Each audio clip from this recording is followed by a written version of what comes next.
தேனி கம்பம் சாலையில் உள்ள தமிழ்நாடு மெர்கன்டைல் வங்கி பணம் செலுத்தும் மிஷினில் கடந்த 4ஆம் தேதியிலிருந்து நேற்று வரை வத்தலக்குண்டுவை சேர்ந்த ஜஹாங்கீர் என்பவர் பல லட்சம் ரூபாய் டெபாசிட் செய்துள்ளார். அதில் 40,000 ரூபாய்க்கு ஒரே வரிசை எண்கள் உள்ள ரூபாய் நோட்டுகள் இருந்ததால் அதனை கள்ள நோட்டுகள் என அந்த இயந்திரம் காட்டிக் கொடுத்துவிட்டது.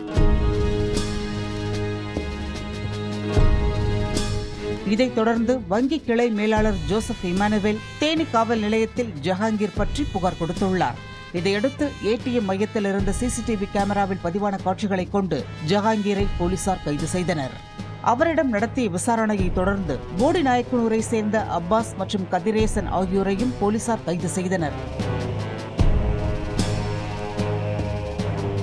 அவர்களிடமிருந்து பணம் அச்சடிக்கும் பிரிண்டர்கள் மற்றும் வங்கிகளில் பயன்படுத்தப்படும் ரப்பர் ஸ்டாம்புகள், பணம் பண்டல் செய்வதற்காக ரிசர்வ் வங்கியில் பயன்படுத்தும் அச்சிடப்பட்ட பிளாஸ்டிக் பேப்பர்கள் போன்றவை பறிமுதல் செய்யப்பட்டன.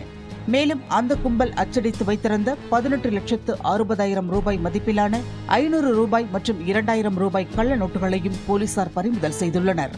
இதேபோன்று கடந்த ஞாயிற்றுக்கிழமையன்று தேனி மாவட்டம் கம்பத்தில் 2,66,000 ரூபாய் மதிப்பிலான கள்ள நோட்டுகளை வங்கியில் செலுத்த முயன்ற அஜ்மல் கான் என்பவர் உட்பட 6 பேர் கைது செய்யப்பட்டனர்.